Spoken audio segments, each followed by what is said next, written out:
नमस्कार दोस्तों, यदि आपकी संपत्ति पर किसी दूसरे व्यक्ति ने अवैध कब्जा कर रखा है जिसका कोई वैधानिक अधिकार उस व्यक्ति के पास नहीं है और आप पुलिस वालों के पास कंप्लेन करते हुए थक चुके हैं, तो आप किस तरीके से उस व्यक्ति को सबक सिखा सकते हैं और आप अपनी संपत्ति पर दोबारा से अपना कब्जा किस तरीके से स्थापित कर सकते हैं एक कानूनी प्रक्रिया का पालन करके।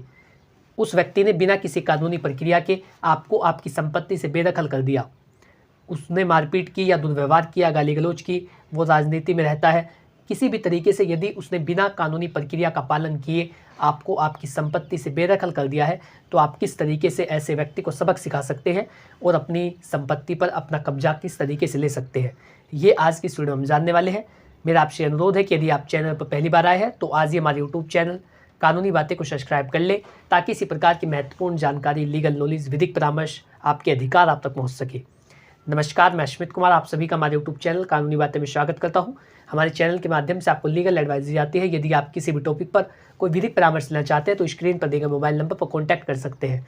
दोस्तों, आज के समय में अवैध कब्जे की घटनाएं लगातार बढ़ रही है। ये बहुत ही चिंता का विषय है। एक व्यक्ति जिसके पास कोई अधिकार नहीं है वो दूसरे व्यक्ति की संपत्ति पर अवैध कब्जा कर लेता है अपनी दबंगता के बल पर। उस दूसरे व्यक्ति के साथ मारपीट करके, वो सीधा साधा व्यक्ति होता है, उसके साथ मारपीट करता है, उसकी संपत्ति पर अवैध कब्जा कर लेता है, बाद में पुलिस वालों को भी रिश्वत दे देता है, कोई कानूनी कार्रवाई नहीं होती। ऐसे में जिस व्यक्ति की संपत्ति पर अवैध कब्जा किया गया है, कई बार तो ऐसा होता है कि वो उसकी पूरे जीवन भर की कमाई होती है जिसको खर्च करके वो उस संपत्ति को खरीदता है, और ऐसी संपत्ति पर कोई दूसरा व्यक्ति कब्जा कर ले तो ये बहुत ही चिंता का विषय हो जाता है। इस वीडियो में मैं आपको बताने वाला हूँ स्पेसिफिक रिलीफ एक्ट, जो विशेष राहत अधिनियम 1963 है, उसके तहत आप जल्द से जल्द किस तरीके से अपनी संपत्ति पर कब्जा ले सकते हैं।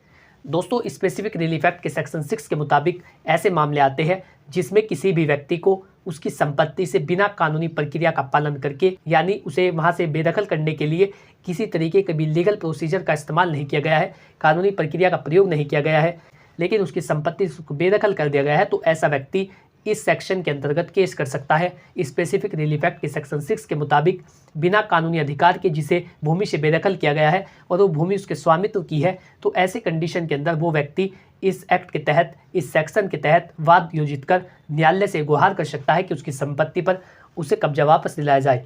यह उन व्यक्तियों को सुरक्षा देती है जिन्हें बलपूर्वक या गैर कानूनी तरीके से उनकी संपत्ति से बेदखल किया गया है।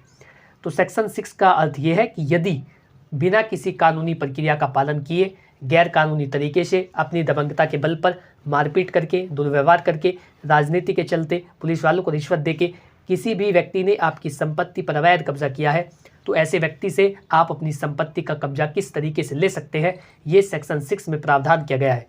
अब सेक्शन 6 की हम ये बातें जानते हैं कि कौन वाद दायर कर सकता है, कैसे किया जाएगा, किस तरीके से इसकी प्रोसीडिंग होती है, सारी बातें इसमें मैं आपको बताने वाला हूँ। सबसे पहले आप ये जानिए कि केस कौन दायर कर सकता है।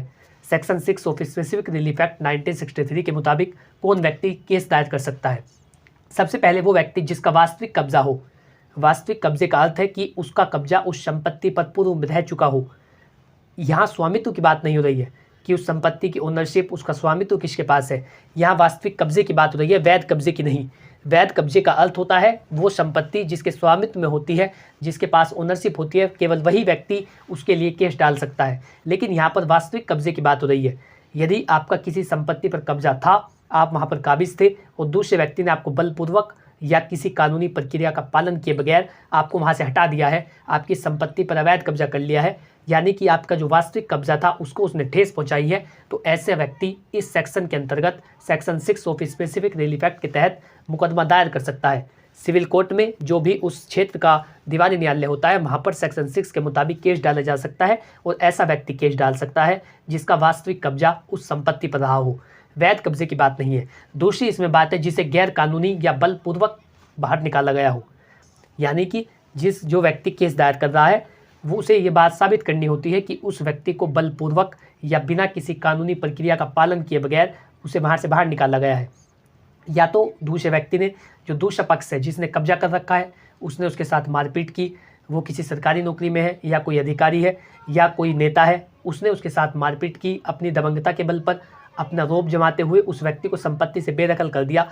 ये आपको साबित करना होगा कि आपको बलपूर्वक या गैर कानूनी तरीके से, यानी कोई वैधानिक अधिकार उस व्यक्ति के पास नहीं है कि वो आपको संपत्ति से बेदखल कर सकता है, लेकिन उसने आपको वहाँ से बेदखल कर दिया है, आपकी संपत्ति पर जो आपका वास्तविक कब्जा था उसे बेदखल कर दिया है, तो ऐसा व्यक्ति इसमें वाद योजित करके अनुतोष प्राप्त कर सकता है। इस तरीके से न्यायालय का दरवाज़ा खटखटा सकता है कि मेरे साथ अन्याय हुआ है, मेरे अधिकारों का हनन किया गया है, लेकिन आपको ये साबित करना होगा कि आपको बलपूर्वक या गैर कानूनी तरीके से निकाला गया है। कोई कोर्ट का आदेश नहीं है कि आप वहाँ से जाइए, किसी भी न्यायालय ने ये ऑर्डर नहीं कर रखा है कि आपको वहाँ से जाना होगा, लेकिन ये व्यक्ति आपको बिना किसी कानूनी प्रक्रिया का पालन करके आपकी संपत्ति से आपको बेदखल कर देता है। तो ऐसे में आपके पास ये अधिकार हो जाता है कि आप धारा 6 विशेष राहत अधिनियम 1963 या स्पेसिफिक रिलीफ एक्ट के सेक्शन 6 के मुताबिक केस दायर कर सकते हैं। तीसरी इसमें बात जानते हैं जिसे पुनः कब्जा लेना हो। वाद योजित करने का अर्थ ये होता है कि आपको उस संपत्ति पर पुनः कब्जा लेना है। आपका कब्जा उस संपत्ति पर पहले था, आपका उस संपत्ति पर वास्तविक कब्जा था, लेकिन जो दूसरी पार्टी है उसने दबंगता या बलपूर्वक या गैर कानूनी तरीके से वो कब्जा आपसे छीन लिया। तो ऐसी कंडीशन के अंदर आप वाद योजित कर सकते हैं, न्यायालय के समक्ष अपनी बातें रख सकते हैं कि मेरे अधिकारों का हनन हुआ है, मेरे पास रहने के लिए जगह नहीं है, इस व्यक्ति ने गैर कानूनी तरीके से बलपूर्वक मारपीट करके दुर्व्यवहार करके मुझे मेरी संपत्ति से बाहर निकाला है। तो ऐसा व्यक्ति जिसे बलपूर्वक या गैर कानूनी तरीके से बाहर निकाला गया हो और उसके पास वास्तविक कब्जे के सबूत हो, तो ऐसा व्यक्ति वाद योजित कर सकता है। अब हम जानते हैं कि ये वाद कैसे योजित किया जाएगा। एक व्यक्ति अपने केस को किस तरीके से तैयार कर सकता है, किस तरीके से वाद योजित कर सकता है, न्यायालय के समक्ष ये बता सकता है कि उसकी संपत्ति पर अवैध कब्जा किया गया है। सबसे पहले इसकी समय सीमा होती है। जिस तारीख को उसने आपसे वास्तविक कब्जे को छीना, उससे 6 महीने के अंदर ही आप section 6 of specific relief act के तहत मुकदमा दायर कर सकते हैं। ऐसा नहीं कि उस व्यक्ति ने आपको 2 साल पहले बाहर निकाला था, आपकी संपत्ति से कब्जा छीन लिया था और आप आज ये वाद योजित कर रहे हैं। ऐसे में जो आपका मामला होता है उसको रजिस्टर नहीं किया जाता और उसको खारिज कर दिया जाता है। तो इसकी समय सीमा होती है, जिस तारीख को आपसे वास्तविक कब्जा छीना गया हो उससे 6 महीने के अंदर ही आप सेक्शन 6 के मुताबिक केस कर सकते हैं। दूसरा, कब्जे का प्रमाण आपके पास होना चाहिए। जो आपके पास वास्तविक कब्जा था उसका प्रमाण होना आपके पास ज़रूरी होता है। आप मौके पर काबिज थे, आपका वास्तविक कब्जा था, इस संबंध में आपको साक्ष्य प्रस्तुत करने होते हैं, इस संबंध में आपको सबूत देने होते हैं जो वास्तविक कब्जे के सबूत होते हैं। ये भी आपको वहाँ पर देना होता है, तभी जाकर के जो आपका वाद है वो दायर हो सकता है। तीसरी बात आपको ये बतानी होती है कि जो आपकी बेदखली है वो गैर कानूनी है, गैर कानूनी तरीके से आपको वहाँ से निकाला गया है। चौथा, आपको मालिकाना हक नहीं मांगना, केवल अपना कब्जा मांगना होता है। वाद जब आप योजित करते हैं, जब आपका जो केस है वो न्यायालय के समक्ष आता है, जब आपका मामला रजिस्टर्ड होता है, उसमें आप इस बात को कहते हैं कि मुझे इस संपत्ति पर कब्जा दिलाया जाए, मालिकाना हक नहीं। क्योंकि ये जो सेक्शन है वो मालिकाना हक का प्रमाण नहीं होता, ये कब्जे का प्रमाण होता है। कब्जा किस व्यक्ति को दिया जाना चाहिए, यदि व्यक्ति का वास्तविक कब्जा था और गैर कानूनी तरीके से उसको निकाला गया है, तो केवल इस मामले में ये सेक्शन लगता है। आपको मालिकाना हक की मांग नहीं करनी है, जो स्वामित्व है, जो ओनरशिप है, आपको उसकी मांग नहीं करनी, आपको केवल अपने कब्जे की मांग करनी होती है। जो स्वामित्व जिस व्यक्ति का हो उसका हो, लेकिन आपका वास्तविक कब्जा होना जरूरी है और आपके वास्तविक कब्जे से आपको निकाला गया है, तब जाकर आप इस सेक्शन का लाभ ले रहे हैं। ऐसे में आपको मालिकाना हक मांगने की बजाय, क्योंकि मालिकाना हक तो आप इस सेक्शन के अंदर मांग ही नहीं सकते, आपको मांगना होता है अपना वास्तविक कब्जा, जो वास्तविक कब्जा आपका उस संपत्ति पर था और दूसरे व्यक्ति की दखल अंदाजी के कारण वो कब्जा आपसे छीन लिया गया है। उसने बलपूर्वक या मारपीट या दुर्व्यवहार करके आपसे वो कब्जा छीन लिया है। केवल आपको ये बात बतानी होती है कि आपको बलपूर्वक या गैरकानूनी तरीके से संपत्ति से निकाला गया है। ऐसे में आप केवल कब्जा मांग सकते हैं, वास्तविक कब्जे की मांग कर सकते हैं, न्यायालय से कह सकते हैं कि मुझे इसमें रहने का अधिकार प्रदान किया जाए। चौथा, इसमें आपको कोर्ट फीस देनी होती है जो बहुत ही मामूली होती है। तो इन पांचों का पालन करके आप न्यायालय में वाद योजित कर सकते हैं। एक सिविल का वकील कीजिए जो अनुभवी वकील हो, जिसे पता हो सिविल का मामला किस तरीके से चलाया जाता है। आपको एक अनुभवी वकील करना होता है। उसके बाद आप section 6 of specific relief act के तहत वाद योजित कर सकते हैं। सारी बातें उसमें लिख सकते हैं कि उस व्यक्ति ने आपको गैर कानूनी तरीके से निकाला है, कोई वैधानिक अधिकार उसके पास नहीं है। सारी बातें आप लिख करके वाद योजित कर दीजिए। इसके बाद की जो इसकी कार्रवाई होती है वो अब मैं आपको बता देता हूँ, किस तरीके से कोर्ट बातें सुनती है, किस तरीके से निस्तारण होता है, किस तरीके से मामले की सुनवाई होती है। सबसे पहले आपने वाद योजित किया, आपने सारे उसमें कारण लिखे, किस कारण से आपको बेदखल किया गया, आपके पास उसका वास्तविक कब्जा था, गैर कानूनी तरीके से आपको निकाला गया है। ये सारी बातें लिख देने के बाद, अपना जो वाद पत्र है वो तैयार करा देने के बाद, कोर्ट फीस दे देने के बाद, जब आप अपना वाद न्यायालय में योजित कर देते हैं, उसके बाद उस पर क्या कार्रवाई होती है। सबसे पहले तो जो दूसरा पक्ष होता है, जो अदर पार्टी होती है, उसको नोटिस जारी किए जाते हैं। जो विपक्षी होते हैं उन्हें बुलाया जाता है कि तुम्हें इस न्यायालय में इतनी तारीख को हाजिर होना है। उनसे पूछा जाता है कि तुम अब इस केस में अपना जवाब दाखिल करो कि तुमने कब्जा किस आधार पर किया। इस व्यक्ति का इस पर वास्तविक कब्जा था, इसके संबंध में इसने साक्ष्य प्रस्तुत किए हैं। अब तुम ये बताओ कि तुम्हारा कब्जा इस संपत्ति पर कब से है। यदि वो ये कहता है कि उसका कब्जा 6 महीने से अधिक हो गया है, ऐसे में आपका जो केस है वो खारिज हो सकता है यदि वो इस संबंध में प्रूफ दे देता है, इस संबंध में साक्ष्य प्रस्तुत कर देता है कि उसका कब्जा कई सालों से है। तो आपको ध्यान रखना है, जब भी आप कार्रवाई करते हैं तो 6 महीने के अंदर आपको जो इसकी समय सीमा है वो 6 महीने की होती है। आपको ये साबित करना होगा कि दूसरे व्यक्ति के द्वारा 6 महीने से मुझे बाहर निकाला गया है, इससे अधिक समय नहीं हुआ है। तो दूसरे व्यक्ति को नोटिस जारी किए जाते हैं, उसे कोर्ट में बुलाया जाता है, उसकी बातें सुनी जाती है, वो दूसरा पक्ष क्या कहना चाहता है। अदालत में सुनवाई के दौरान सबूत पेश होते हैं, दोनों पक्षों की ओर से साक्ष्य प्रस्तुत किए जाते हैं। आप ये बताते हैं कि गैर कानूनी तरीके से आपको बेदखल किया गया।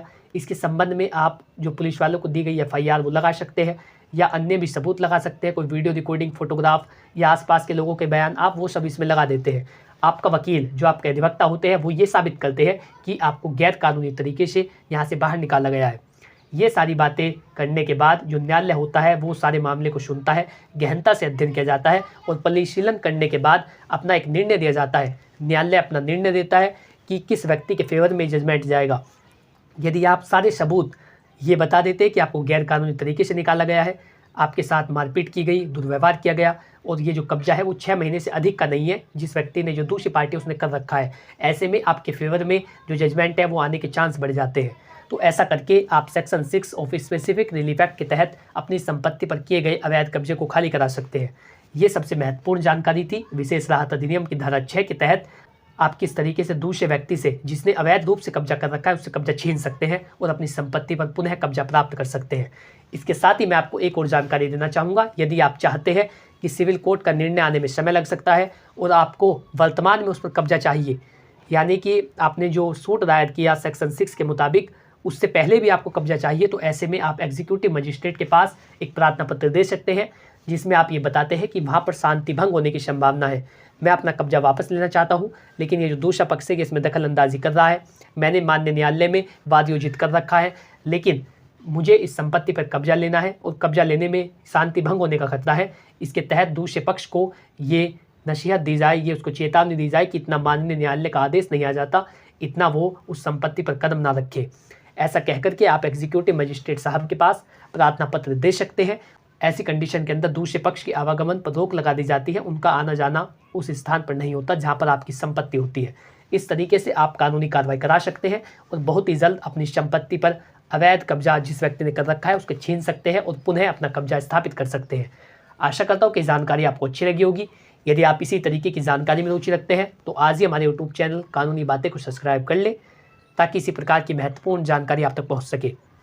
अपने रिलेटिव के पास, अपने रिश्तेदारों के पास जिनकी भी संपत्ति पर अवैध कब्जा किया जा रहा हो, उन सभी के पास इस वीडियो को सेंड करें ताकि वो भी इसका लाभ ले सके। यदि आपका इससे रिलेटेड कोई भी सवाल हो तो आप बिना संकोच किए कमेंट बॉक्स में लिख सकते हैं, मैं जल्दी उसका उत्तर दूंगा। इसके साथ ही यदि आप अपने मामले पर विधिक परामर्श या कानूनी जानकारी लेना चाहते हैं या जनरल गाइडेंस लेना चाहते हैं, कोई आप कार्य कराना चाहते हैं, उसके लिए आप स्क्रीन पर दिए गए मोबाइल नंबर पर कॉन्टैक्ट कर सकते हैं। जल्दी आपको उसका भी उत्तर दिया जाएगा। Thanks for watching this video. अपना कीमती समय देने के लिए धन्यवाद।